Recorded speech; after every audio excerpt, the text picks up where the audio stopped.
आपका इस प्राकृतिक वातावरण में स्वागत है। आश्रम की इस भूमि पर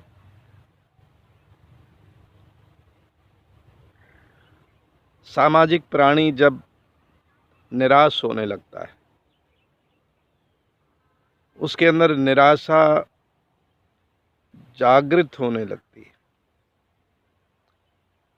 तब निराशा से पूरी तरह से प्रभावित व्यक्ति बहुत उपयोगी कार्य नहीं कर पाता है। आपने अपने अड़ोस पड़ोस में, परिवार में कुछ ऐसे व्यक्ति जरूर देखे होंगे। आप स्वयं भी कभी निराश हुए होंगे और कभी घोर निराश हुए होंगे।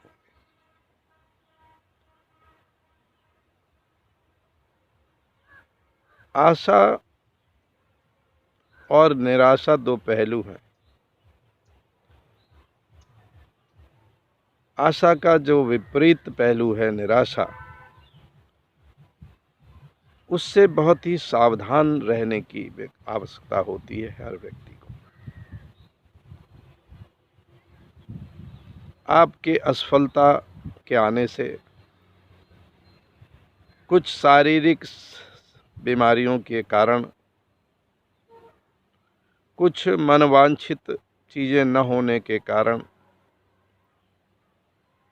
कभी कभार निराशा हो जाए तो ये सामान्य स्थिति होती है। लेकिन लगातार निराशा का बना रहना, लगातार आशाहीन होना, ये अवसाद को भी जन्म देती है। डिप्रेशन, और वर्तमान समाज में आप सब जानते हो कि डिप्रेशन कितना भयावह रूप में दिखाई देने लगा है।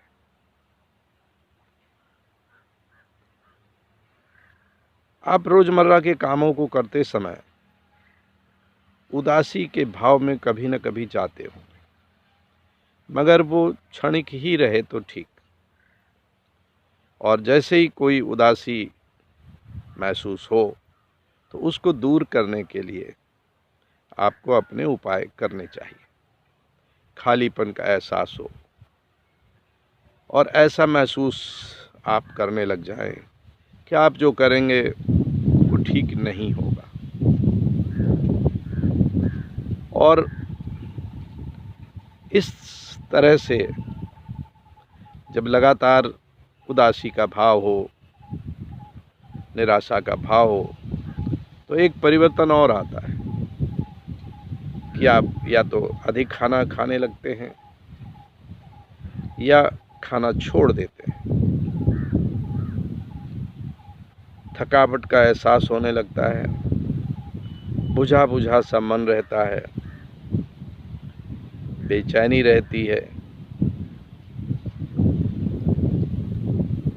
पहले आप किसी अच्छे फिजिशियन से जांच भी करा लें कि कहीं कोई शारीरिक ऐसी बीमारी तो नहीं जो कोई गंभीर स्थिति में हो, या आपको पता भी चल गया हो। खास रूप से कैंसर, ट्यूबरक्लोसिस आदि बीमारियों में व्यक्ति निराश होने लगता है, जीवन से निराशा उसके अंदर हावी होने लगती है। एक और कारण से निराशा बहुत तेजी से आती है।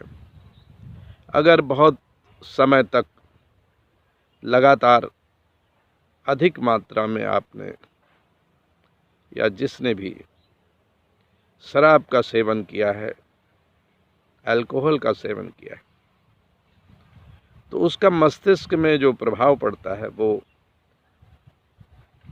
अवसाद को जन्म देता है, निराशा को जन्म देता है। इसलिए अल्कोहल से यथासंभव दूरी बना लें तो अल्कोहल से पैदा हुई निराशा और अवसाद में आपको लाभ मिलेगा।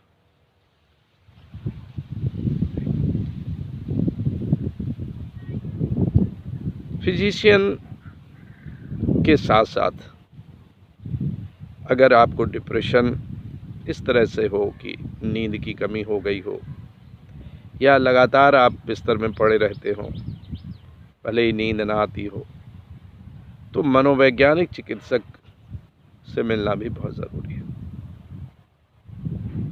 मनोवैज्ञानिक चिकित्सक की देखरेख में आप कुछ दिन तक रहें, लेकिन सबसे बड़ा चिकित्सक आप स्वयं हैं। इसमें तमाम आयुर्वेदिक जड़ी बूटियाँ भी आती हैं जो मस्तिष्क पर अच्छा प्रभाव डालती हैं और निराशा से दूर करती हैं। ये तो हुई उपचार और डॉक्टर और वैद्य की बात।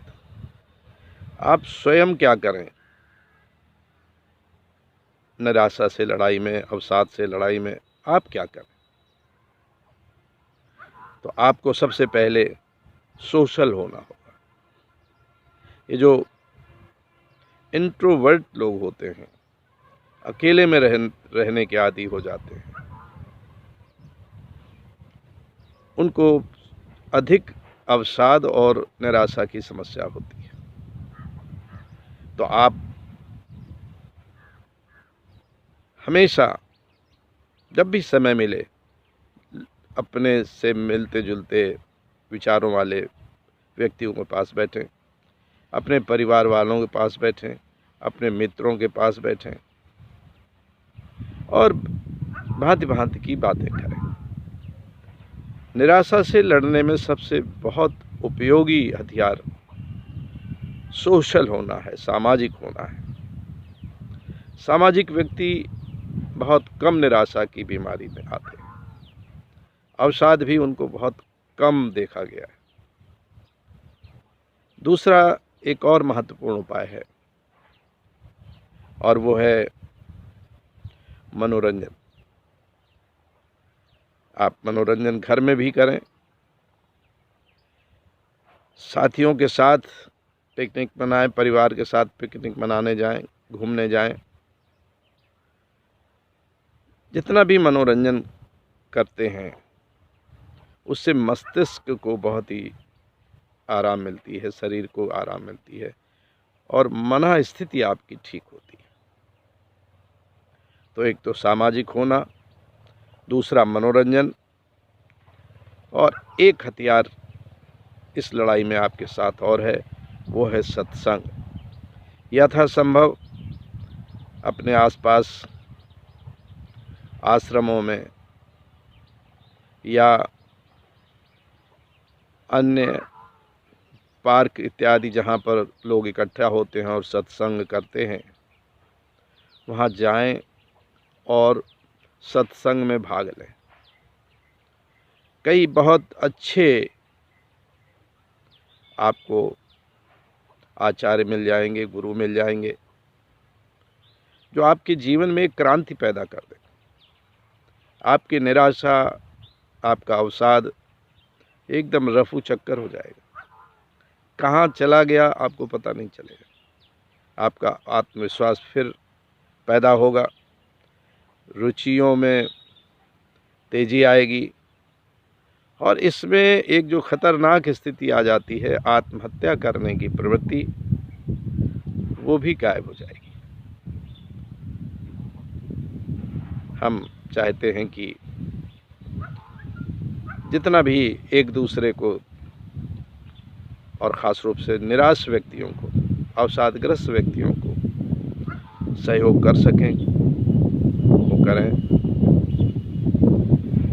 सामाजिक जीवन अधिक से अधिक जिएंगे तो निश्चित रूप से आपको लाभ होगा।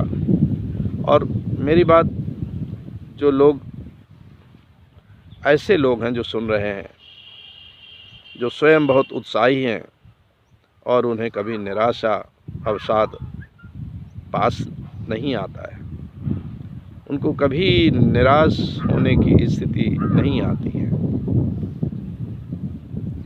ऐसे लोगों से अनुरोध है कि वो अपने अड़ोस पड़ोस में जिन व्यक्तियों के बारे में जानते हैं कि उसको अवसाद की समस्या है, निराशा की समस्या है, उन्हें सहयोग करें।